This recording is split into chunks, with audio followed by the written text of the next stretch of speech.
Malankara orthodox സുറിയാനി സഭയുടെ ചരിത്രത്തിൽ ഏറെ പ്രാധാന്യമർഹിക്കുന്ന, ഏറെ സന്തോഷമനുഭവിക്കുന്ന നിമിഷങ്ങളിലൂടെയാണ് നാം ഇപ്പോൾ കടന്നുപോയിക്കൊണ്ടിരിക്കുന്നത്. പരിശുദ്ധ മാർത്തോമാ ശ്ലീഹായാൽ ക്രിസ്തുവർഷം 52 സ്ഥാപിതമായ പരിശുദ്ധ സഭ അതിൻ്റെ വളർച്ചയുടെ പാതയിൽ 1960 വർഷങ്ങൾ പിന്നിടുന്നു. അതോടൊപ്പം മലങ്കരയിൽ സ്വതന്ത്രമായ ദേശീയമായ ഒരു കാതോലിക്കേറ്റ് സ്ഥാപിതമായതിൻ്റെ ശതാബ്ദി ആഘോഷങ്ങൾ ഇന്ന് മലങ്കര സഭാ മക്കൾ ആഘോഷിക്കുകയാണ്.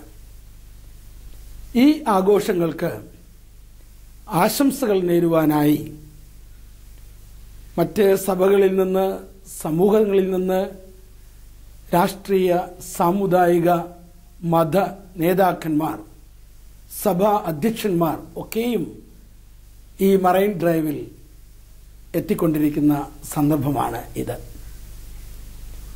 മലങ്കര സഭയെ സംബന്ധിച്ചിടത്തോളം എന്താണ് ഈ ആഘോഷങ്ങളുടെ പ്രാധാന്യം എന്ന് ചിന്തിക്കേണ്ടുന്നതും പൊതുജനത്തിന് അറിഞ്ഞിരിക്കേണ്ടുന്നതും ഏറ്റവും ആവശ്യമാണ്.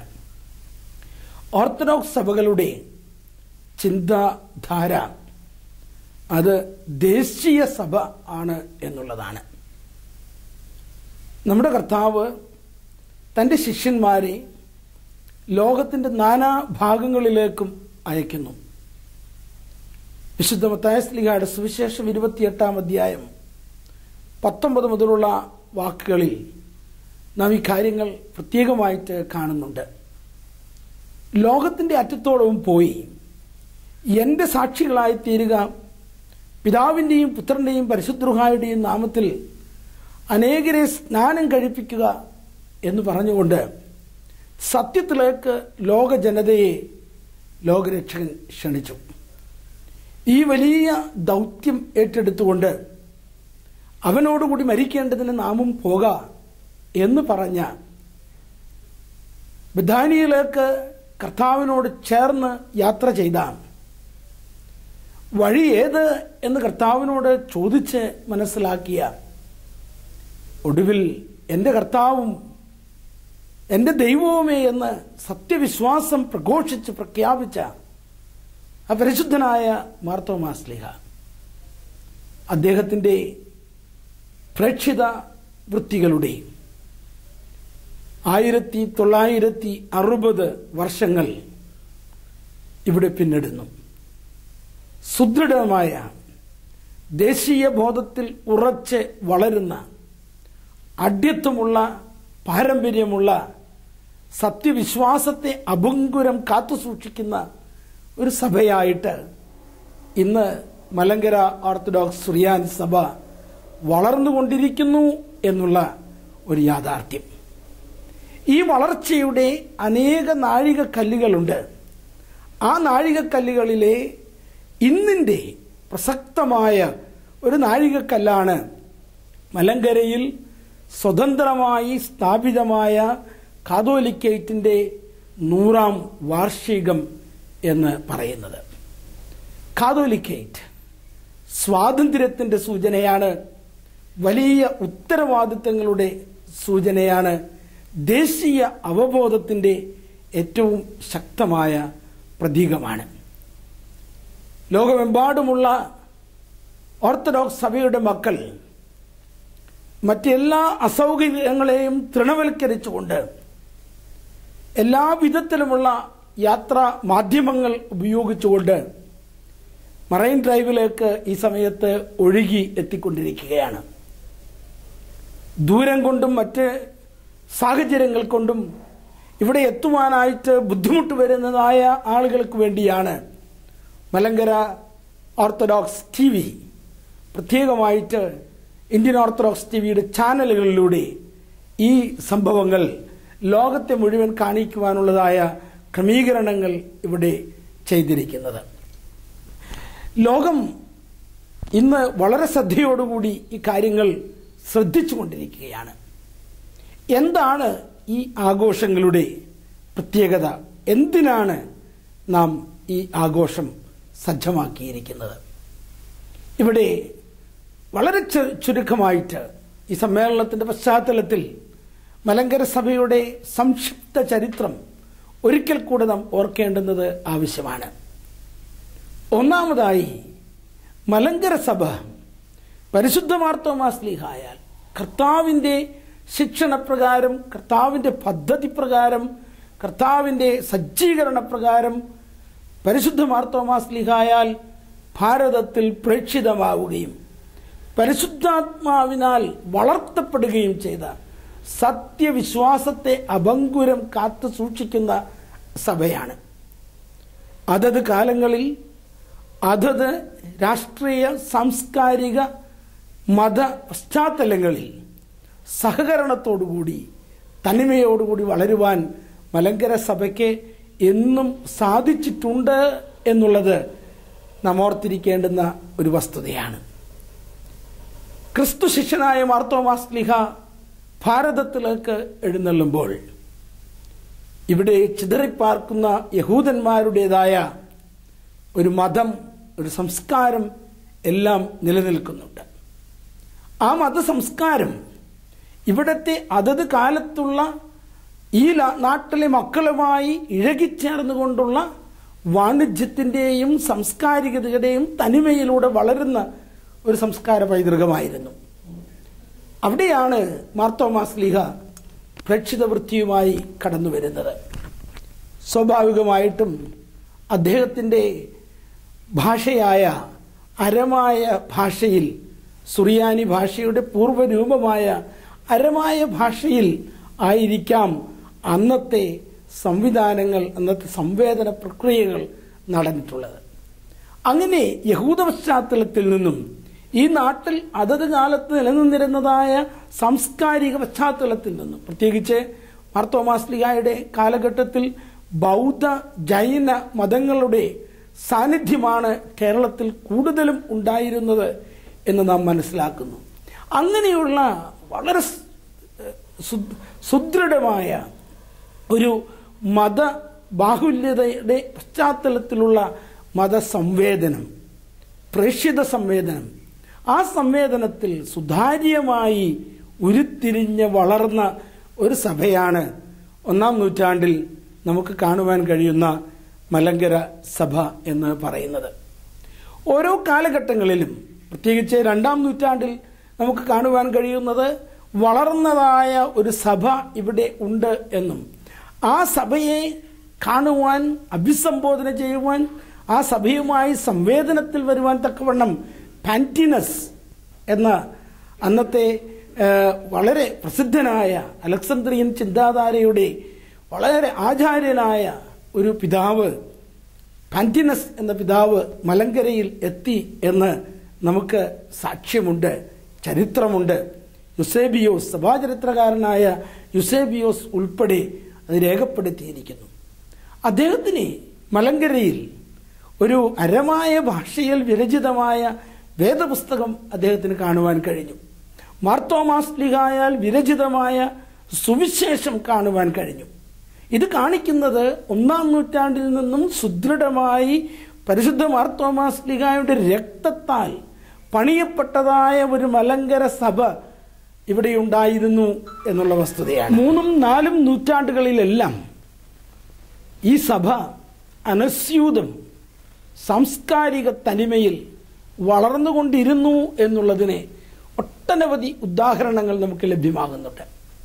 സുറിയാനി സഭാ ചരിത്രത്തിൽ ആ കാലഘട്ടത്തിൽ വിരചിതമായതായ ആരാധനാ ഗാനങ്ങളിലും സഭാചരിത്രങ്ങളിലുമൊക്കെ മലങ്കരയിലെ സഭയെക്കുറിച്ച് പരാമർശങ്ങളുണ്ട് എന്നുള്ളതും മാർത്തോമാ ശ്ലീഹായുടെ പ്രേക്ഷിത പ്രവർത്തനങ്ങളെ അംഗീകരിച്ചിട്ടുണ്ട് എന്നുള്ളതും ഒരു വലിയ വസ്തുതയാണ്. 4-ാം നൂറ്റാണ്ടിൽ നിന്ന് പ്രത്യേകിച്ച് 2 കാര്യങ്ങൾ എടുത്തു പറയുവാനായിട്ട് ഈ സമയത്ത് ആഗ്രഹിക്കുകയാണ്. അതിലൊന്നാമത്തേത് എന്ന് പറയുന്നത്, മലങ്കരയിൽ വളരെ വ്യവസ്ഥാപിതമായ ഒരു ക്രൈസ്തവ ധർമ്മം നിലനിൽക്കുന്നു എന്ന് മനസ്സിലാക്കിയ പശ്ചാത്തലത്തിലാണ് മധ്യപൗരസ്ത്യ ദേശങ്ങളിൽ, പ്രത്യേകിച്ച് അവിടെ പീഡനം അനുഭവിച്ചു കൊണ്ടിരുന്നതായ സാപ്പോറിന്റെ കാലഘട്ടങ്ങളിൽ പീഡനം അനുഭവിച്ചു കൊണ്ടിരുന്നതായ ആ കാലഘട്ടത്തിൽ അനേകം ആളുകൾ സിറിയയിൽ നിന്ന്, പാലസ്തീനിൽ നിന്ന് ഒക്കെ കേരളത്തിലേക്ക് കുടിയേറി പാർത്തത് എന്നുള്ളത് നാം മനസ്സിലാക്കുന്നു. ജ്ഞാനായ കുടിയേറ്റം എന്നൊക്കെ നാം വിളിക്കുന്നതായ ആ സംഭവത്തിന്റെ പശ്ചാത്തലം എന്ന് പറയുന്നത് മലങ്കരയിൽ നല്ല ഒരു ക്രൈസ്തവ ധർമ്മം നിലനിൽക്കുന്നു എന്നുള്ളത് കൊണ്ടാണ് ആ ക്രൈസ്തവ സഹോദരങ്ങൾക്ക് മലങ്കരയിൽ എത്തുവാൻ സാഹചര്യം ഒരുങ്ങിയത്. ഇവിടെ വന്ന് മലങ്കര നസ്രാണികളുമായി ചേർന്ന് സഹവർത്തിത്വത്തിൽ ഒരേ ആത്മാവിൽ നിന്നുകൊണ്ട് വളരുവാനായിട്ട് കഴിഞ്ഞത്. ഈ കാലഘട്ടം മുതൽ പേർഷ്യൻ സഭയുമായിട്ട് അവർ വന്ന ദേശത്തെ സംസ്കാരങ്ങളെ കൂടെ ഉൾക്കൊണ്ടുകൊണ്ട് പേർഷ്യൻ ദേശവുമായി ചേർന്ന് നിന്നുകൊണ്ട് അവിടെയും മാർത്തോമാ ശ്ലീഹായാൽ സ്ഥാപിതമായ സഭയാണ് എന്നുള്ളത് കൊണ്ട് ഒരേ സഭയായി ഒരേ പാരമ്പര്യത്തിൽ വളരുവാനുള്ളതായ ഒരു പ്രവണത 4-ാം നൂറ്റാണ്ട് മുതൽ മലങ്കരയിൽ നാം കാണുന്നുണ്ട്. ഈ കാലഘട്ടത്തിൽ എടുത്തു പറയേണ്ടുന്ന മറ്റൊരു സംഗതിയാണ് ഉറഹായിൽ നിന്നുമുള്ള ഒരു കൂട്ടം ആളുകൾ മാർത്തോമാ ശ്ലീഹായുടെ പ്രേക്ഷിത വൃത്തികളെ മനസ്സിലാക്കിക്കൊണ്ട് അദ്ദേഹം കബറടങ്ങിയിരിക്കുന്നത് മൈലാപ്പൂരിലാണ് എന്ന് മനസ്സിലാക്കിക്കൊണ്ട് മലങ്കരയിലെ മൈലാപ്പൂരിൽ നിന്നും ആ പരിശുദ്ധന്റെ അസ്ഥികളുടെ ഒരു ഭാഗം ഉറഹായിലേക്ക് ബഹുമാനത്തോടുകൂടി കൊണ്ടുപോവുകയും ഉറഹായിൽ ആ പരിശുദ്ധന്റെ നാമത്തിൽ ഒരു ദേവാലയം സ്ഥാപിച്ചുകൊണ്ട് അസ്ഥികളുടെ ഒരു ഭാഗം അവിടെ സ്ഥാപിക്കുകയും ചെയ്തു എന്നുള്ളത്. മലങ്കര സഭയിലെ ചില ചരിത്രകാരന്മാർ ഇതിനെ മറ്റൊരു രീതിയിൽ വീക്ഷിക്കുന്നുണ്ട്. മാർത്തോമാ ശ്ലീഹായുടെ അസ്ഥികൾ എവിടെ നിന്ന് കട്ടുകൊണ്ടുപോയി എന്നുവരെ വാദിക്കുന്നതും ഒക്കെ ചിലപ്പോൾ കേൾക്കാറുണ്ട്. ഇവിടെ എനിക്ക് എളിമയോടുകൂടി ഓർപ്പിക്കുവാനുള്ളത്, മാർത്തോമാ ശ്ലീഹ AD 72 മലങ്കരയ്ക്ക് വേണ്ടി, ഭാരതത്തിന് വേണ്ടി തൻ്റെ രക്തം ഒഴുക്കി 3 ദിവസം രക്തം ഒഴുക്കിക്കൊണ്ട് മലങ്കരയിൽ ഭാരതത്തിന് വേണ്ടി രക്തസാക്ഷിത്വം വഹിച്ച പിതാവാണ്. അദ്ദേഹം അടക്കപ്പെട്ടത് 72 എങ്കിൽ അദ്ദേഹത്തിന്റെ അസ്ഥികളുടെ ഒരു ഭാഗം കൊണ്ടുപോകുന്നത് 4-ാം നൂറ്റാണ്ടിലാണ്. അപ്പോൾ 200-ലധികം വർഷങ്ങൾക്ക് ശേഷം ഭാരതത്തിൽ നിന്ന് എന്താണ് കൊണ്ടുപോകുവാൻ കിട്ടുന്നത്? കാര്യമായിട്ടൊന്നും കിട്ടിയിട്ടില്ല. എന്നാൽ എന്താണ് അവിടെ കാണിക്കുന്നൊരു വലിയ വസ്തുത? മലങ്കരയിൽ മാർത്തോമാ ശ്ലീഹ വന്നു എന്നുള്ളതായ ആ പാരമ്പര്യം, അദ്ദേഹം ഇവിടെ രക്തസാക്ഷിത്വം വഹിച്ചു എന്നുള്ളതായ ആ വിശുദ്ധ പാരമ്പര്യത്തെ മലങ്കരയിൽ നിന്നും മധ്യപൗരസ്ത്യ നാടുകളിലെ എല്ലാ സഭകളും അംഗീകരിക്കുന്ന, അവിടെ നിന്ന് അത് റോമും പാശ്ചാത്യ സഭകളും കൂടെ അംഗീകരിക്കുന്നതായ ഒരു സംഭവമാണ് 4-ാം നൂറ്റാണ്ടിൽ നടന്നത് എന്ന് നാം ഓർത്തിരിക്കേണ്ടതുണ്ട്. അങ്ങനെ മലങ്കര സഭയ്ക്ക് ലഭിക്കുന്നതായ ഒരു അംഗീകാരമായിട്ട് നാം അതിനെ മനസ്സിലാക്കേണ്ടതുണ്ട്. ചുരുക്കത്തിൽ 4-ാം നൂറ്റാണ്ട് മുതൽ പേർഷ്യൻ സഭയുമായിട്ടുള്ള ബന്ധത്തിൽ ചേർന്നുകൊണ്ട് മലങ്കര സഭ വളരുകയാണ്. ഇവിടെ നാം ഓർത്തിരിക്കേണ്ടുന്ന ഒരു വസ്തുത, അരമായ ഭാഷ, സുറിയാനി ഭാഷ ആരാധനാ ഭാഷയായി ഉപയോഗിക്കുന്ന ഒരു സഭ എന്നുള്ളത് കൊണ്ടാണ് പേർഷ്യൻ സഭയ്ക്ക് മലങ്കര സഭയുമായിട്ട് അടുത്ത് ഇടപെടുവാൻ തക്കവണ്ണം സാധിച്ചത്. ആരാധനയും സംസ്കാരവും മലങ്കര തനിമയിൽ വളരുമ്പോൾ ഭരണപരമായ പല കാര്യങ്ങൾ പേർഷ്യയിൽ നിന്ന് വന്നവർ, അവരുടെ ബിഷപ്സ് ഇവിടെ വിസിറ്റ് ചെയ്യുകയും ആ രീതിയിൽ ഈ 2 സംസ്കാരങ്ങളെയും സമന്വയിപ്പിച്ചുകൊണ്ടുള്ള ഒരു ഭരണ സംവിധാനം മുന്നോട്ട് പോവുകയും ചെയ്തു. അവിടെ സെലൂക്യ ടെസിഫോണിൽ ഒരു കാതോലിക്കേറ്റ് ഉണ്ട് എന്ന് അറിഞ്ഞപ്പോൾ തീർച്ചയായും ആ കാതോലിക്കേറ്റിന്റെ ഭാഗമായി വർത്തിക്കുന്നതിന് മലങ്കരയ്ക്ക് യാതൊരു പ്രയാസവും ഉണ്ടായിരുന്നില്ല. മലങ്കരയുടെ ആത്മീകവും ഭൗതികവുമായ എല്ലാ അടിസ്ഥാന വസ്തുതകളും ഇവിടുത്തെ പിതാക്കന്മാരിൽ നിലനിൽക്കുമ്പോൾ തന്നെ ഇവിടുത്തെ അതാത് കാലത്തെ gate of India, arch deacon എന്നൊക്കെ പറയുന്ന ആ വ്യക്തികൾക്ക് പേർഷ്യൻ സഭയുമായി യോജിച്ച് പ്രവർത്തിക്കുന്നതിനെ, അവരെ സഹോദരി സഭയായി കണ്ട് വിശുദ്ധ കുർബാന ബന്ധത്തിൽ വളരുന്നതിനെ പ്രയാസമുണ്ടായിരുന്നില്ല എന്നുള്ളത് നാം ഓർക്കണം. വളരെ സുതാര്യമായ, വളരെ പരസ്പര ബഹുമാനത്തോടുകൂടിയുള്ള ഒരു സഹവർത്തിത്വ മനോഭാവമാണ് ആ കാലഘട്ടങ്ങളിൽ വളർന്നു വന്നത്. 4 മുതൽ മുന്നോട്ടുള്ള കാലഘട്ടങ്ങളിൽ, 4-ാം നൂറ്റാണ്ട് മുതലുള്ള കാലഘട്ടങ്ങളിൽ വിവിധ തരത്തിലുള്ള പ്രവർത്തനങ്ങൾ മലങ്കരയിൽ ഉണ്ടായിട്ടുണ്ട്.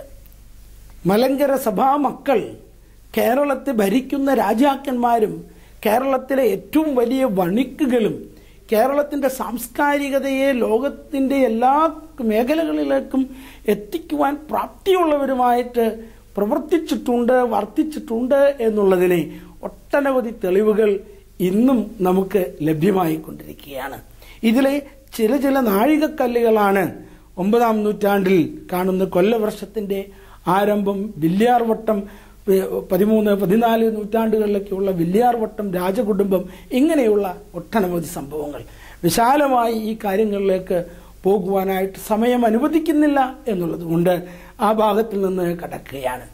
മറ്റൊരു കാലഘട്ടം ഇവിടെ ആരംഭിക്കുന്നത് കോളനിവൽക്കരണത്തിൻ്റെതായ ഒരു കാലഘട്ടമാണ്.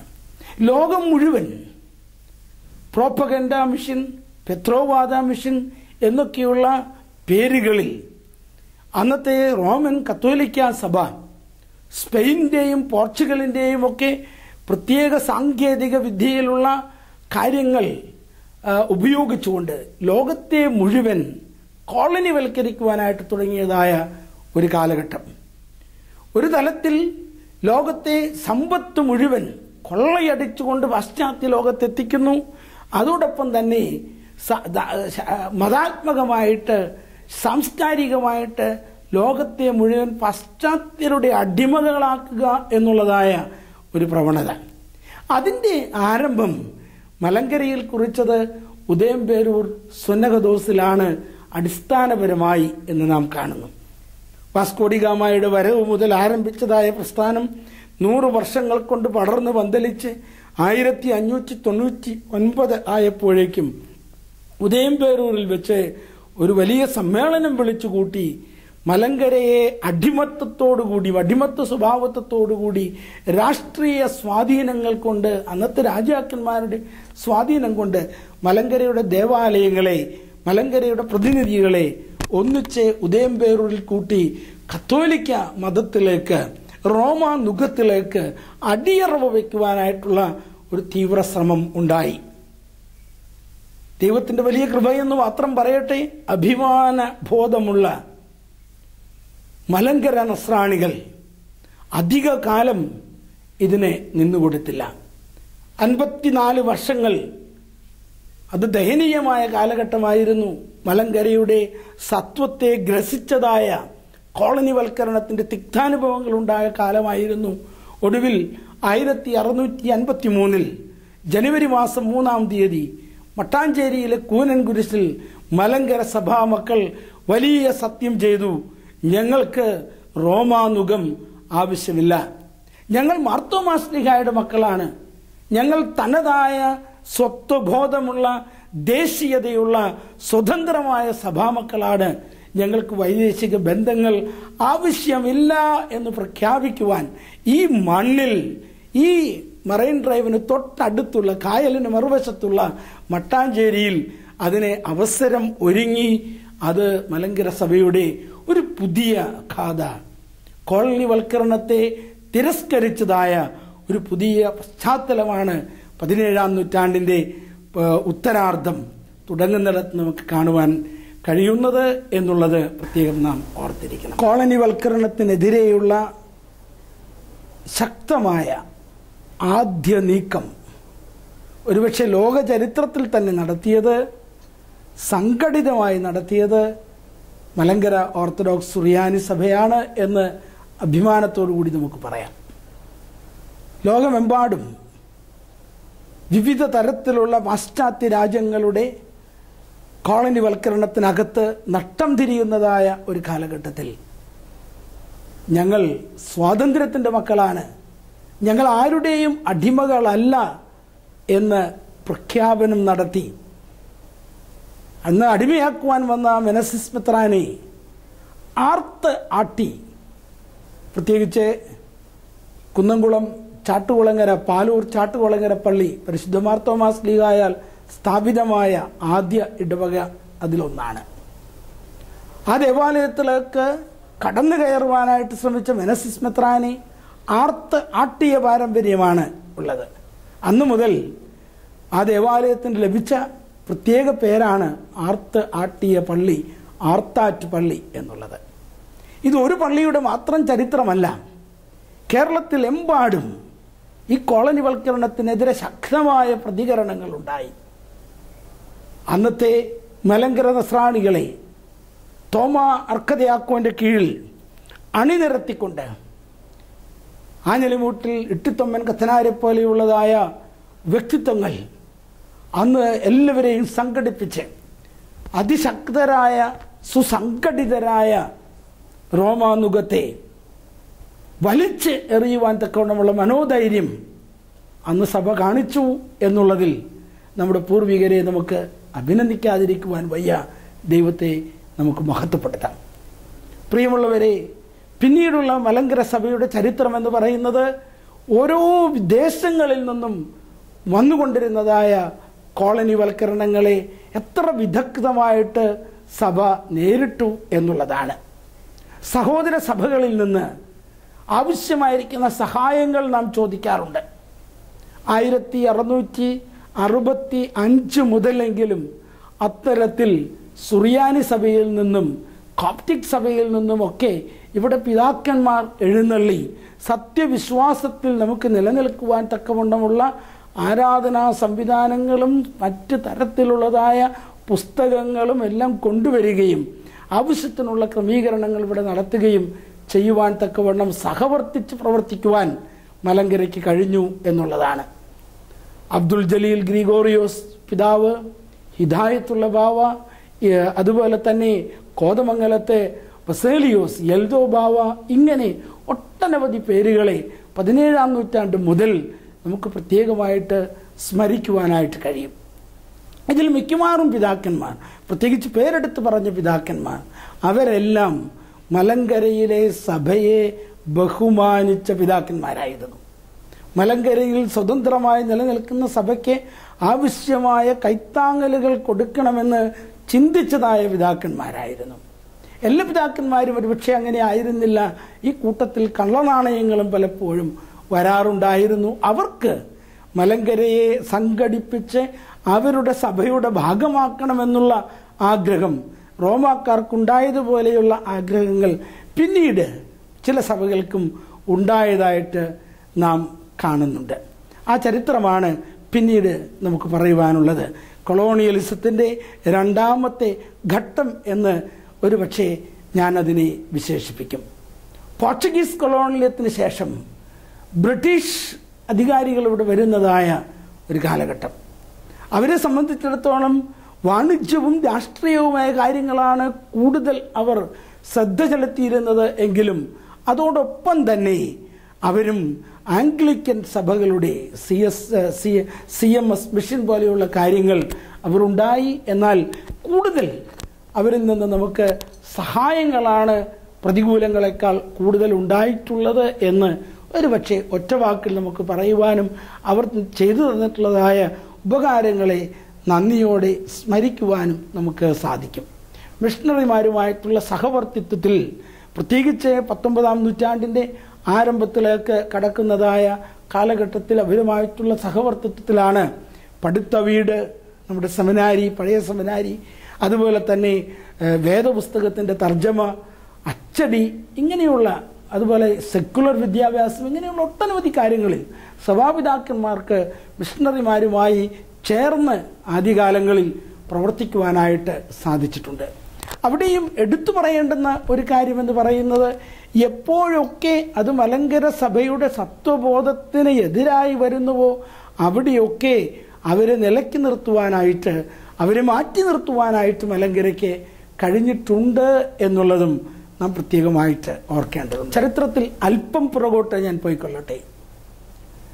ടിപ്പു സുൽത്താൻ ഒരു ഭാഗത്ത് വിദേശീയരോട് എതിർത്ത് മല്ലിടുന്നു, എന്നാൽ അതേസമയം തന്നെ മത മൗലികവാദത്തിൻ്റെ പശ്ചാത്തലത്തിൽ മറ്റു മതങ്ങളെ ധ്വംസിക്കുവാനുള്ള, ക്രൈസ്തവ ആരാധനാ ആലയങ്ങളെ നശിപ്പിക്കുവാനുള്ളതായ ഒരു ശ്രമം നടത്തുന്നു.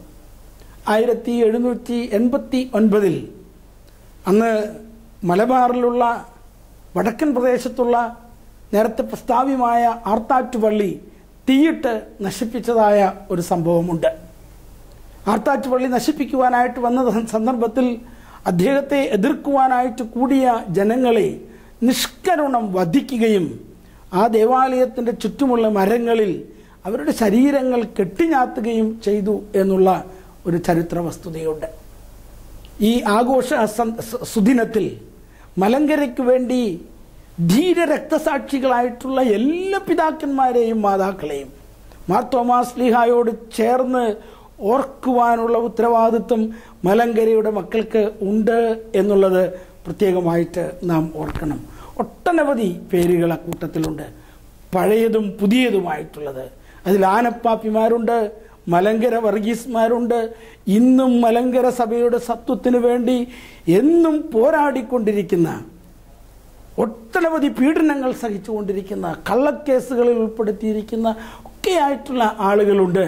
അവരെയെല്ലാം മലങ്കര സഭയുടെ സഹദേന്മാരും മൗധ്യാനന്മാരുമായി പ്രഖ്യാപിക്കുവാൻ തക്കവണ്ണം മലങ്കര സഭയ്ക്ക് ഉത്തരവാദിത്വമുണ്ട് എന്നുള്ളതും ഈ സമയത്ത് നാം പ്രത്യേകമായിട്ട് ഓർത്തിരിക്കേണ്ടുന്ന ഒരു വസ്തുതയാണ്. 19-ാം നൂറ്റാണ്ടിൻ്റെ ആരംഭത്തിലേക്ക് ഞാനൊന്ന് തിരിച്ചു പോകട്ടെ.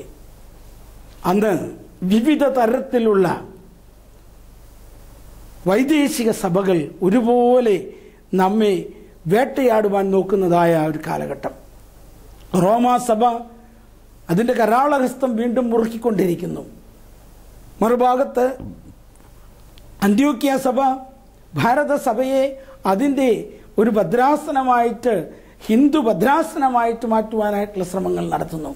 പേർഷ്യൻ സഭ അതിൻ്റേതായ രീതിയിലുള്ള കാര്യങ്ങൾ ചെയ്യുവാനായിട്ട് ശ്രമിക്കുന്നു. ഇങ്ങനെ പല വിധത്തിൽ മലങ്കര സഭാമക്കളെ, മലങ്കര സഭാഗാത്രത്തെ, മാർത്തോമാ ശ്ലീഹായാൽ സ്ഥാപിതമായ പരിശുദ്ധ സഭയെ വെട്ടിമുറിച്ചാലും ഇതിനെ പലതാക്കി മാറ്റാം എന്ന് ചിന്തിക്കുന്നതായൊരു കാലഘട്ടം.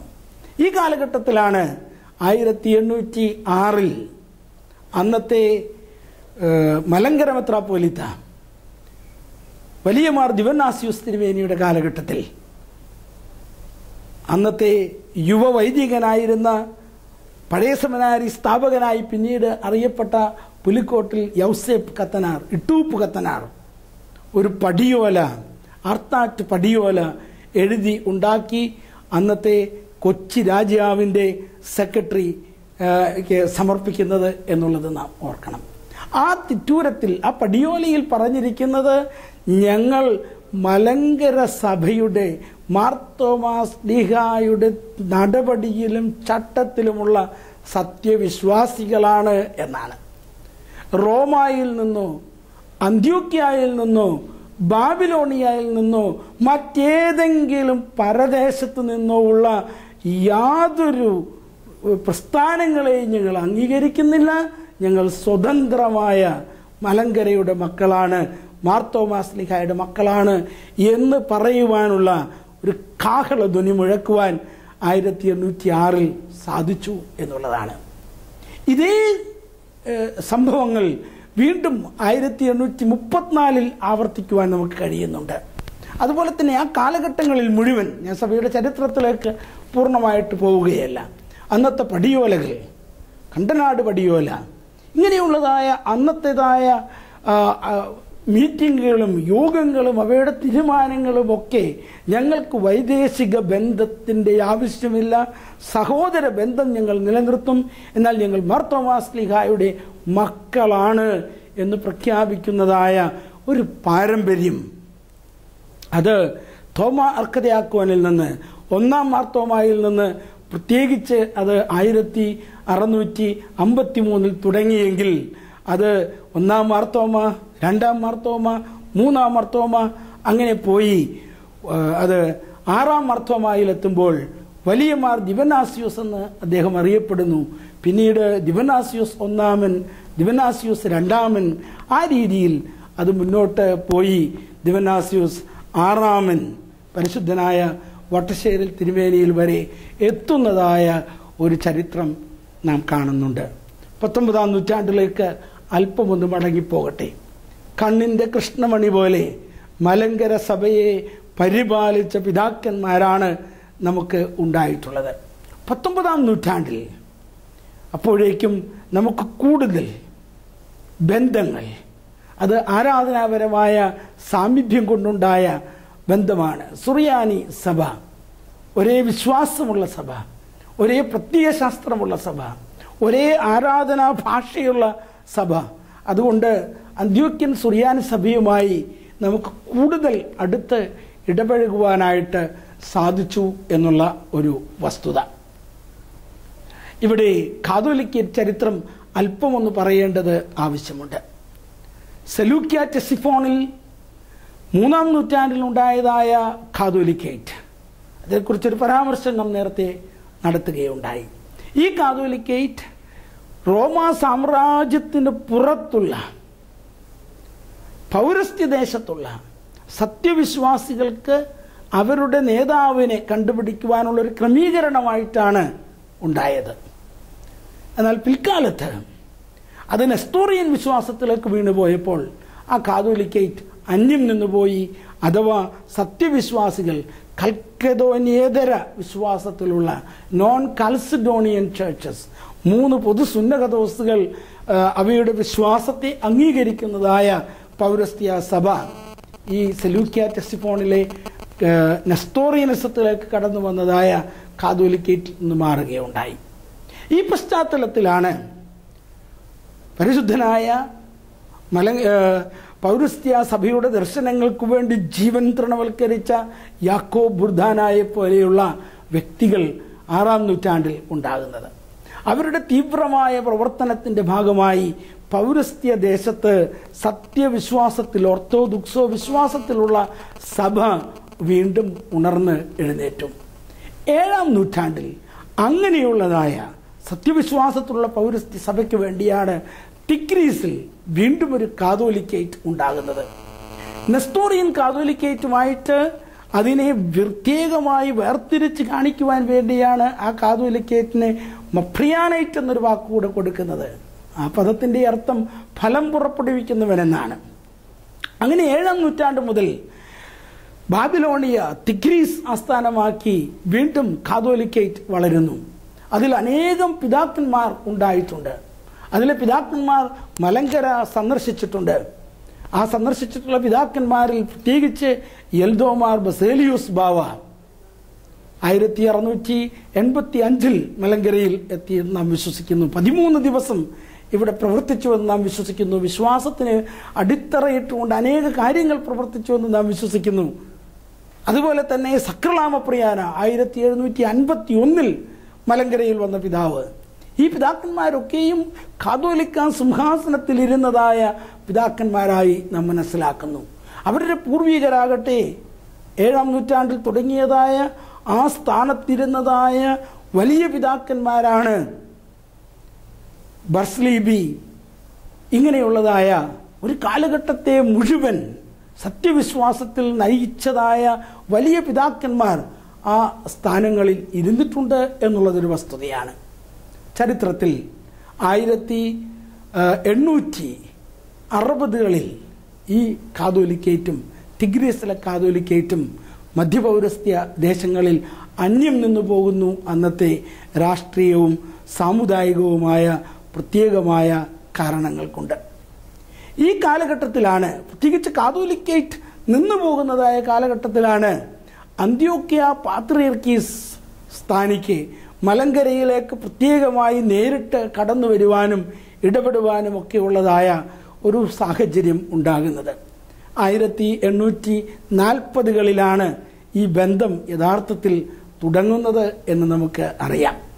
കേരളത്തിലെ അല്ലെങ്കിൽ മലങ്കര സഭയിലെ ചില പ്രത്യേക സാഹചര്യങ്ങളെ മുതലെടുത്തുകൊണ്ട് സ്ഥാനമോഹിയായ ഒരു കുടുംബം, അതുപോലെ തന്നെ ഒരു വ്യക്തി, അദ്ദേഹമാണ് ഇവിടെ നിന്ന് ആദ്യം അന്ത്യോക്യയിലെത്തുന്നത്.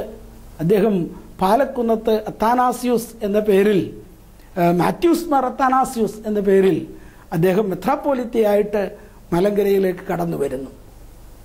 അവിടെ മുതലാണ് മലങ്കരയുടെ, എന്നിട്ടത് നവീകരണം എന്ന പേരിൽ വേദവിപരീതമായി മാറുന്നതായ ഒരു കാലഘട്ടം. അപ്പോൾ ഒരു ഭാഗത്ത് കോളനിവൽക്കരണത്തിനെതിരെയുള്ളതായ നമ്മുടെ പടകൾ നമ്മെ വൈദേശിക സഭകളുടെ കീഴിലാക്കുവാനുള്ളതായ ത്വരയിൽ അതിൽ നിന്ന് കുതറി മാറുവാനുള്ളതായ നമ്മുടേതായ പ്രവർത്തനങ്ങൾ, ആംഗ്ലിക്കൻ സഭ പോലെയുള്ള ശക്തമായ പ്രസ്ഥാനങ്ങൾ, അതിൽ നാം വീണുപോകുവാൻ തുടങ്ങുന്നതായ ഒരു കാലഘട്ടം. ഈ കാലഘട്ടത്തിൽ സത്യവിശ്വാസത്തെ അഭംഗുരം നിലനിർത്തുവാൻ തക്കവണ്ണം നമ്മുടെ പിതാക്കന്മാർ ശ്രമിക്കുമ്പോഴാണ് വേഷത്തിലും രൂപത്തിലും ഭാവത്തിലും സുറിയാനി സഭയുടെ വസ്ത്രം എടുത്തുകൊണ്ട് പുറമെ ആട്ടിൻകുട്ടിയും അകമേ ചെന്നായയുമായി കൊണ്ടുള്ളതായ ഒരു പ്രസ്ഥാനം ഇവിടെ ആരംഭിച്ചത്. സത്യവിശ്വാസ സഭ എന്ന് സ്വയം പറയുകയും എന്നാൽ പരിശുദ്ധന്മാരോടുള്ള സംസർഗം വേണ്ട, വാങ്ങിപ്പോയവരോടുള്ള സംസർഗം വേണ്ട, ആ രീതിയിൽ സഭയുടെ വിശ്വാസത്തെ കൊട്ടിക്കളയുകയും ചെയ്യുന്നതായ ഒരു പ്രവണത ഉണ്ടായി. അതിനെതിരെ സഭ ആഞ്ഞടിച്ചു. അതിൻ്റെ ഭാഗമായിട്ടാണ് മറ്റൊരു യൗസേപ്പ് കത്തനാർ, കുന്നംകുളത്ത് നിന്ന് പുലിക്കോട്ടിൽ യൗസേപ്പ് കത്തനാർ മർദീനിൽ പോയി, സഭയുടെ തീരുമാനപ്രകാരം മർദീനിൽ പോയി പട്ടമേറ്റ്. കാരണം ഏതൊരു പാത്രക്കേസിൽ നിന്ന് ഈ മാത്യൂസ് അത്താനാസ്യൂസ് പട്ടമേറ്റുവോ അവിടെ തന്നെ പോയി പട്ടമേറ്റ് തിരിച്ചു വരേണ്ടുന്നത് അന്നത്തെ കാലഘട്ടത്തിൻ്റെ ആവശ്യമായിരുന്നു, സഭയുടെ തീരുമാനമായിരുന്നു. കാരണം അന്ന് നമുക്ക് ഒരു പരിധിവരെ ഈ കോളനിവൽക്കരണത്തിൻ്റെ ഭാഗമായി മാറിയ സഭയ്ക്ക് അവിടെ പോയി പട്ടമേറ്റാലേ അത് ശരിയാവൂ എന്നുള്ള ഒരു തെറ്റായ ചിന്ത പോലും മനുഷ്യ മനസ്സിലുണ്ടായതായ ഒരു കാലഘട്ടമായിരുന്നു. ഏതു വിധത്തിലായിരുന്നാലും അദ്ദേഹം തിരിച്ചെത്തി സത്യവിശ്വാസത്തിന് വേണ്ടി പടപൊരുതുവാനായിട്ട് തുടങ്ങി. ആ പടയുടെ ചരിത്രത്തിലാണ് ഇവിടെ ആദ്യമായിട്ട് ഒരു പാത്രിയർക്കീസ് ബാവ തിരുമനസ്സുകൊണ്ട് 1876 മലങ്കര സന്ദർശിക്കുന്നത്.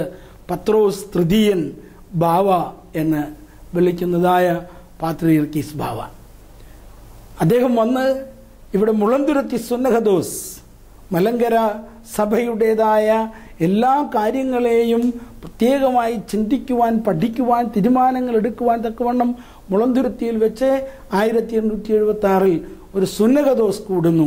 മുളന്തുരുത്തി സുന്നഹദോസ് അത് സഭയുടെ ചരിത്രത്തിലെ മറ്റൊരു വലിയ നാഴികക്കല്ലാണ്. 19-ാം നൂറ്റാണ്ടിൻ്റെ ഉത്തരാർദ്ധത്തിൽ തുടങ്ങിയതായ ഈ പുതിയ ബന്ധം അധിക സമയം കഴിയുന്നതിന് മുൻപ് തന്നെ ഒരു ബന്ധനമായി മലങ്കര സഭയ്ക്ക് അനുഭവപ്പെട്ടു എന്നുള്ള ദുഃഖ സത്യമാണ്. മലങ്കര സഭ ഇന്നും അനുഭവിക്കുന്ന ഏറ്റവും തീഷ്ണവും തീവ്രവുമായ വേദന എന്ന് പറയുന്നതിൽ ദുഃഖമുണ്ട്. നമ്മുടെ രക്ഷകൻ നമ്മെ രക്ഷിക്കുവാനായിട്ട് വന്നു എന്ന് കരുതിക്കൊണ്ടാണ് പൂർവ്വപിതാക്കന്മാർ, പ്രത്യേകിച്ച് അന്ന് വലിയ മെത്രാപ്പോലീത്ത എന്ന് അറിയപ്പെട്ടിരുന്ന സഭ തേജസ് എന്ന പിൽക്കാലത്ത് നാമകരണം ചെയ്ത പുലിക്കോട്ടിൽ വലിയ തിരുമേനി, അദ്ദേഹം വലിയ ദർശനത്തോടു കൂടിയാണ് പാത്രിയർക്കീസ് ബാവയെ മലങ്കരയിൽ എത്തിച്ചത്. സത്യവിശ്വാസം നിലനിർത്തുക എന്നുള്ള ദർശനമായിരുന്നു. എന്നാൽ അതിൻ്റെതായ പ്രവർത്തനങ്ങൾ നടന്നപ്പോഴാണ് വീണ്ടും നമുക്ക് മനസ്സിലാകുന്നത് സത്യവിശ്വാസത്തെ നിലനിർത്തുന്നതിനോടൊപ്പം സത്യവിശ്വാസം നിലനിർത്തുവാനുള്ള ഉത്തരവാദിത്വം അന്ത്യോക്യ പാത്രിയർക്കീസിന് മാത്രമാണ് എന്നും അതല്ലാതെ ഒരു പൗരസ്ത്യ സഭയെ അവർ ഉദ്ദേശിക്കുന്നില്ല എന്നുമുള്ളത് വ്യക്തമാക്കുവാനായിട്ട് തുടങ്ങുകയാണ്. എല്ലാം ഞങ്ങളുടെ കീഴിൽ വരണം, ഞങ്ങൾ മാത്രമാണ് ബാവമാർ, ഞങ്ങൾ പറയുന്നത് അനുസരിച്ചുകൊണ്ട് ശപിക്കുന്നവൻ ശപിക്കപ്പെട്ടവനും അനുഗ്രഹിക്കപ്പെടുന്നവൻ അനുഗ്രഹിക്കപ്പെട്ടവനുമായിരിക്കണമെന്നുള്ള ഒരു പുതിയ തത്വം അവതരിപ്പിക്കുവാനായിട്ട് ശ്രമിക്കുന്നു. അത് പത്രോസ് തൃതീയനിൽ കുറേശ്ശെ കണ്ടുവെങ്കിൽ അദ്ദേഹത്തിൻ്റെ പിൻഗാമിയായിട്ട് പിന്നീട് അവരോധിക്കപ്പെട്ട പിതാക്കന്മാരിൽ അത് കൂടുതൽ ശക്തമാവുകയാണ്. അബ്ദേദ് മശിഹ പാത്രിയർക്കീസ് ബാവ ഇവിടെ ഒറ്റപ്പെട്ട മറ്റൊരു ശബ്ദമാണ്. അദ്ദേഹം മലങ്കരയോട് എന്നും സ്നേഹം കാണിച്ച പിതാവാണ്. എന്നാൽ 1895 അദ്ദേഹം പാത്രിക്കീസ് ബാവായുടെ സ്ഥാനത്ത് അവരോധിക്കപ്പെട്ടു. എന്നാൽ അദ്ദേഹത്തെ ഏകദേശം 10-12 വർഷങ്ങൾ കഴിയുമ്പോഴേക്കും അന്ന് അബ്ദേദ് മശിഹായോട് മത്സരിച്ച് തോറ്റതായ അബ്ദുള്ള എന്ന വ്യക്തി, അബ്ദുള്ള ഗ്രിഗോറിയോസ് എന്ന് പറയുന്ന വ്യക്തി, കുതന്ത്രമായ മാർഗങ്ങളിലൂടെ സഭയെ അതുവരെയും പല വിധത്തിൽ ഉപദ്രവിച്ചു കൊണ്ടിരുന്നതായ ആ വ്യക്തി, കുറെ നാൾ റോമാ സഭയിൽ ചേർന്ന് പ്രവർത്തിച്ചതായ ആ വ്യക്തി അന്നത്തെ തുർക്കി സുൽത്താനേറ്റിനെ സ്വാധീനിച്ചുകൊണ്ട്, തുർക്കി സുൽത്താനേറ്റിന് വലിയ തുക നൽകിക്കൊണ്ട് ഫർമാൻ എന്ന് പറയുന്ന ഉടമ്പടി വാങ്ങിക്കുകയും വിളംബരം വാങ്ങിക്കുകയും അന്നത്തെ കാനോനിക പാത്രിക്കീസ് ബാവയായ അബ്ദേദ് മശിഹ ബാവായെ പുറത്താക്കുകയും ചെയ്യുന്ന ഒരു കാര്യം നാം കാണുന്നു. പുറത്താക്കിയെന്ന് മാത്രമല്ല, അബ്ദുള്ളയാണ് പാത്രിക്കീസ് എന്ന് പറഞ്ഞുകൊണ്ട് അബ്ദുള്ള പാത്രിക്കീസ് മലങ്കര സന്ദർശിക്കുകയും അദ്ദേഹത്തിന് തോന്നിയതുപോലെ മലങ്കരയെ ഭരിക്കുവാനൊരു ശ്രമം നടത്തുകയും ചെയ്യുന്നു. എതിർത്തവരെ എല്ലാം മുടക്കുന്ന, ശപിക്കുന്ന, സ്വർണം കൊണ്ടുള്ള അംശവടി കൊടുത്താൽ അവർ അനുഗ്രഹിക്കപ്പെട്ടിരിക്കുമെന്ന് കൽപ്പന എഴുതുവാൻ മടി കാണിക്കാതിരുന്ന, ധിക്കാരപരമായി മലങ്കര സഭയോട് ഇടപെട്ട, മലങ്കര സഭയുടെ ചരിത്രത്തിൽ എന്നും ഒരു വാൽ നക്ഷത്രമായി, ഒരു കറുത്ത ഇതിഹാസമായി നിലനിന്ന ഒരു വ്യക്തിത്വം അബ്ദുള്ള പാത്രിയർക്കീസ്.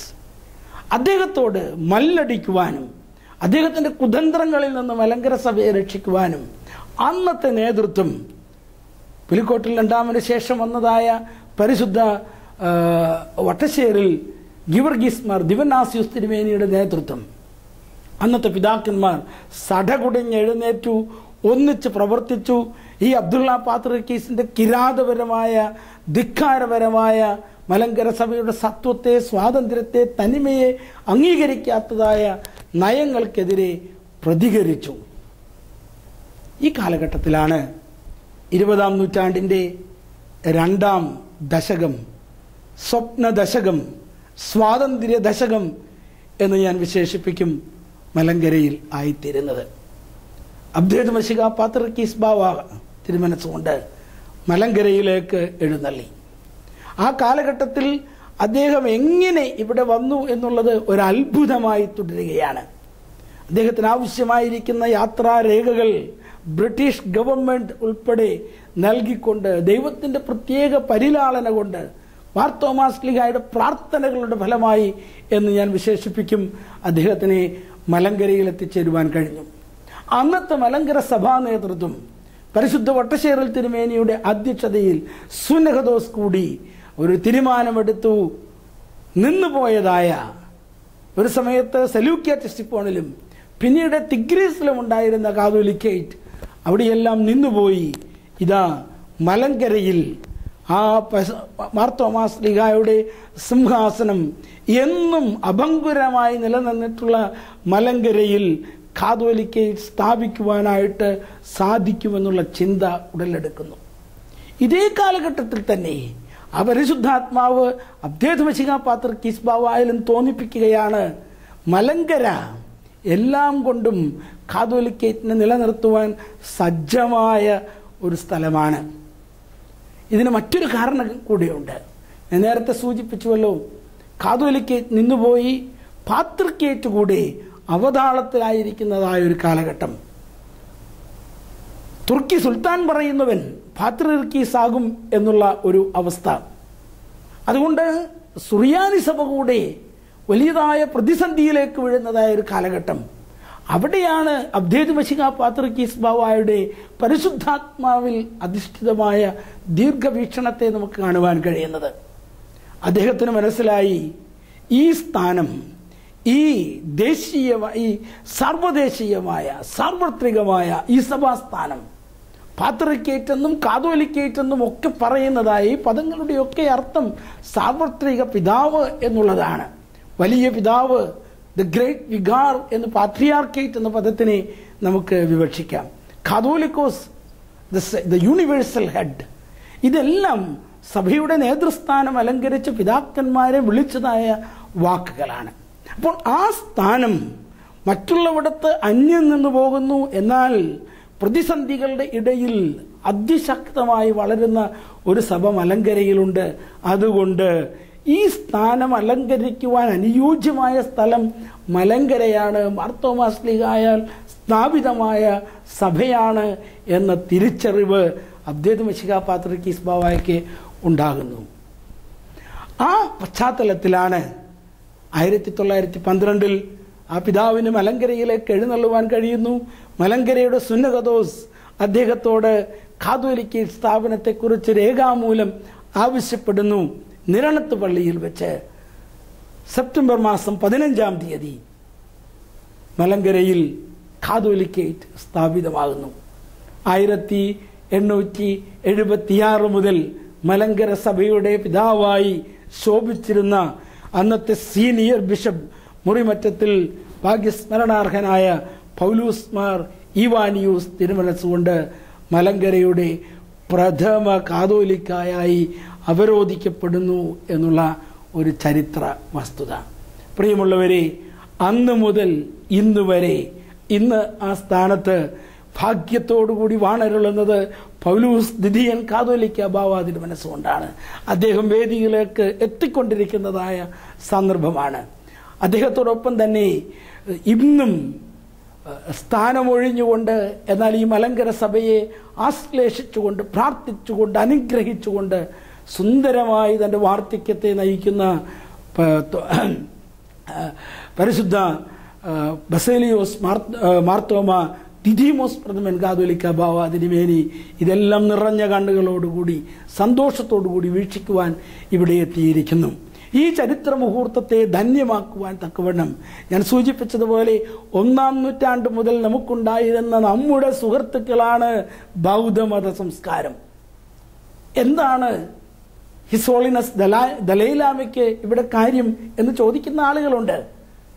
ഈ മതസംസ്കാരത്തിൽ 1960-ാം വാർഷികം ആഘോഷിക്കുമ്പോൾ മലങ്കര സഭയുടെ എക്കാലത്തെയും നല്ല സുഹൃത്തായിട്ട് സാംസ്കാരിക തനിമയോടുകൂടി നിലനിന്നിട്ടുള്ള ഏറ്റവും പഴയ മതമെന്ന് പറയുന്നത് ബൗദ്ധമതമാണ്. ആ ബൗദ്ധമതത്തിൻ്റെ ഇന്നത്തെ ആചാര്യൻ നമ്മോടൊപ്പം ഈ സുദിനത്തെ ആശംസകൾ അർപ്പിക്കുവാൻ തക്കവണ്ണം, ഈ സുദിനം ഉദ്ഘാടനം ചെയ്യുവാൻ തക്കവണ്ണം അദ്ദേഹത്തിൻ്റെ ദിവ്യ സാന്നിധ്യം നമ്മോടുകൂടെയുണ്ട്. ലോകമെന്നും ആദരിക്കുന്ന ഇന്ത്യ, ഭാരതമെന്നും ആദരിക്കുന്ന അഭിമാനമായ ഇന്ത്യയുടെ മുൻ പ്രസിഡന്റ് ഡോക്ടർ അബ്ദുൽ കലാം ഇന്ന് നമ്മോടൊപ്പം എത്തുന്നു. കേരളത്തിൻ്റെ അഭിമാനമായ മുഖ്യമന്ത്രി ശ്രീ ഉമ്മൻചാണ്ടി, ഇതര സഭകളുടെയും മതങ്ങളുടെയും അധ്യക്ഷന്മാർ, സാമുദായിക സംഘടനകളുടെ ആചാര്യന്മാർ, അവരെല്ലാം ഇന്ന് മറൈൻ ഡ്രൈവിൽ അണിനിരക്കുന്നു. മലങ്കരയിലെ നാനാഭാഗത്തു നിന്നും ലക്ഷക്കണക്കിന് ആളുകൾ, നേരത്തെ സൂചിപ്പിച്ചതുപോലെ വിമാനമാർഗമായും സ്പെഷ്യൽ ട്രെയിൻ പിടിച്ചുകൊണ്ടും സാധിക്കുന്ന എല്ലാ വിധത്തിലും ജനങ്ങൾ ഇവിടെ ഒഴുകിയെത്തിക്കൊണ്ടിരിക്കുന്നു. മാർത്തോമാ ശ്ലീഹായുടെ സിംഹാസനം നീനാൾ വാഴട്ടെ. വൈദേശിക ബന്ധങ്ങൾക്ക് ഞങ്ങൾ സ്വയം അടിമകളാവുകയില്ല. ഇത് ദേശീയ ബോധമുള്ള സ്വതന്ത്രമായ സുശക്തമായ സഭയാണ് എന്ന് ഉറക്കെ പ്രഖ്യാപിക്കുവാൻ തക്കവണ്ണം മലങ്കരയുടെ സഭയുടെ മക്കൾ ഇതാ ഇവിടെ എത്തിക്കഴിഞ്ഞു. ഈ ശതാബ്ദി സമ്മേളനത്തിന് നമുക്ക് ആശംസകൾ അർപ്പിക്കാം. ഇന്ത്യൻ ഓർത്തഡോക്സ് ടിവിയുടെ ആശംസകൾ ഈ സമയത്ത് ഈ പ്രസ്ഥാനത്തിൻ്റെ ചെയർമാൻ എന്ന രീതിയിൽ ഈ എളിയ പ്രവർത്തകൻ നിങ്ങളെ അറിയിക്കുന്നു. നമുക്ക് ഈ സമ്മേളനത്തിൽ പങ്കുചേരാം. മാർത്തോമാ ശ്ലീഹായുടെ സിംഹാസനം നീനാൾ വാഴട്ടെ. അതിൽ വാണരുളുന്ന പരിശുദ്ധ കാതോലിക്ക ബാവമാർ നീനാൾ വാഴട്ടെ. സഭ എല്ലായ്പ്പോഴും ദൈവത്തെ മഹത്വപ്പെടുത്തുമാറാകട്ടെ.